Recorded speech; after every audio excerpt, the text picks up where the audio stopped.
Untukmu yang menjadi inti dari kisah ini, seseorang yang tidak pernah kukenal sebelumnya, semoga kamu berbahagia dimanapun berada. Kisah ini dari Mbak Lucia di Facebook ya. Nah, di sini aku baca kisahnya yang ditulis itu lebih pengalaman sih. Lebih pengalamannya itu sangat menarik. Jadi mungkin teman-teman juga kalau teman-teman nggak ada kesempatan untuk membaca, mungkin teman-teman bisa mendengarkan dari kisah yang aku bacakan ini.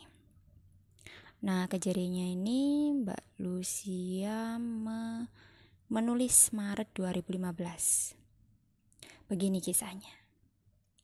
Ini adalah waktu ketika aku pulang dari pendakian pertamaku dari Gunung Lawu via Cemoro Sewu, Karanganyar. Badan masih remuk karena kelelahan, terlalu lelah karena sejatinya pendakian pertama itu sebenarnya ialah sebuah kesalahan besar. Hanya karena kuasanya lah nyawaku tidak tertinggal di sana. Pendakian pertama ini nyaris saja menjadi pendakian terakhirku. Mungkin suatu hari akan aku narasikan dalam cerita yang lain. Malam hari, tepat saat aku touchdown rumah, tidak ada satupun yang kurindukan selain empuknya kasur dan bantal serta hangatnya selimut. Aku merebahkan diriku dalam keikhlasan yang tiada tara. Mensyukuri atas kesempatan hidup kedua yang baru saja kuterima. Di saat aku rebahan, di antara sadar atau tidak, ada sesosok lelaki muda seumuranku. Dia datang ke kamar. Aku sangat yakin aku belum tidur.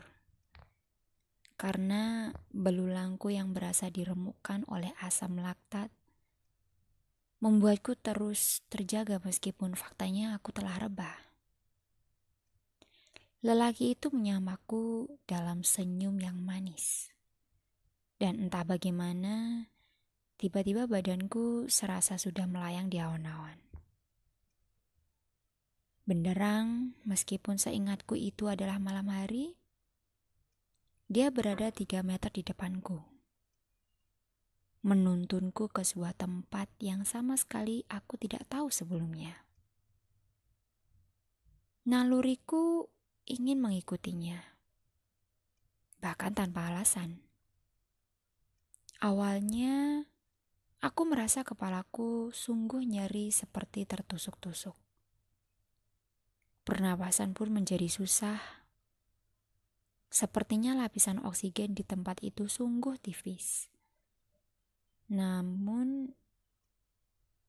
karena nafasku tercekat beberapa kali.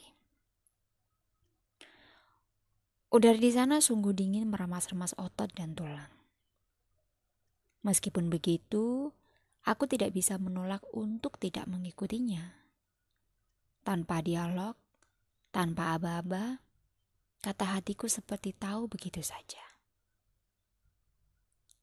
Kala itu tubuhku dan tubuh lelaki itu melayang sekitar 30 meter di atas tanah. Perlahan mulai tampak jelas pandangan di sekitarku. Aku melihat sebuah puncak gunung berbentuk sangat terlihat kerucut. Dengan sebuah kubah kawah besar aktif menganga di sana disertai dengan tebing-tebing curam yang amat mengerikan. Aku tidak tahu itu gunung apa. Adrenalinku seketika membanjiri vena. Lelaki itu sama bungkamnya dengan tebing-tebing di depan sana.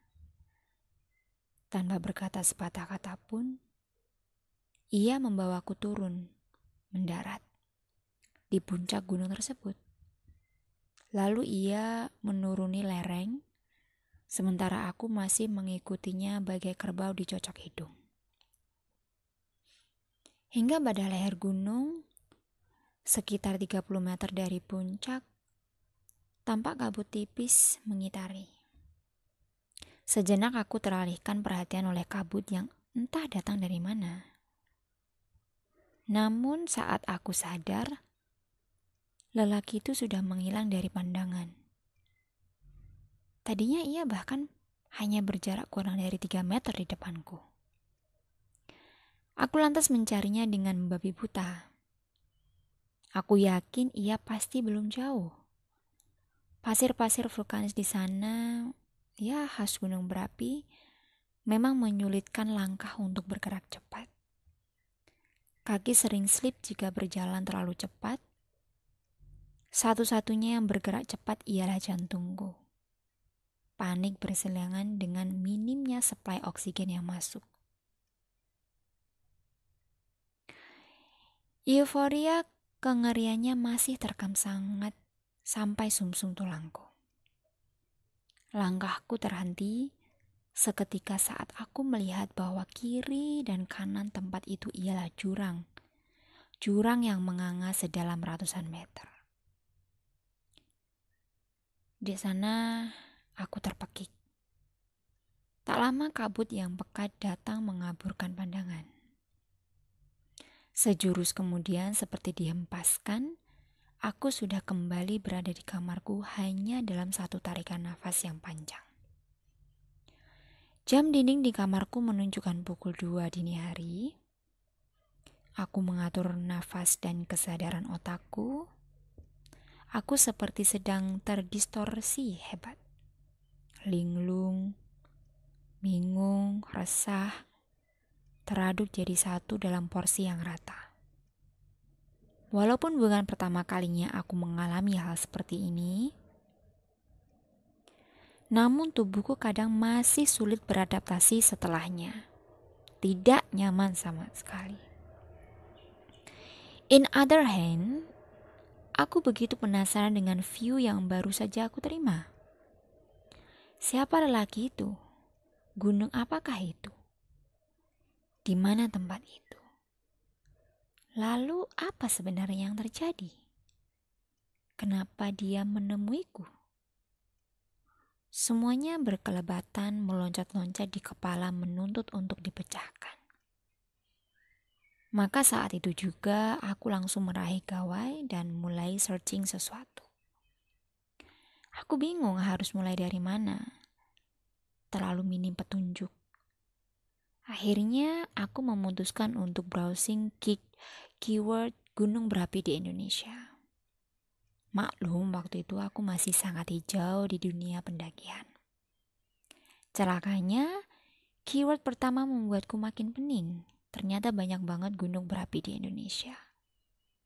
Lantas, keyword aku ganti dengan membatasi area Pulau Jawa. Maka tampaklah daftar gunung berapi seperti Semeru, Bromo, Kelut, dan lain-lain. Dari daftar tersebut, aku catat lalu satu persatu aku pelajari morfologinya sedetail mungkin. Sayangnya, hasilnya nihil. Pencarian aku hentikan karena itu sudah pukul 5:30 pagi dan aku harus bergegas untuk pergi kuliah. Bisa dibayangkan, habis turun gunung, malamnya tidak tidur, besoknya harus kuliah pagi, hari yang sungguh kacau. Tentu saja saat kuliah aku tidak fokus dengan pelajaran. Sesekali aku mencuri waktu untuk browsing tentang gunung-gunung.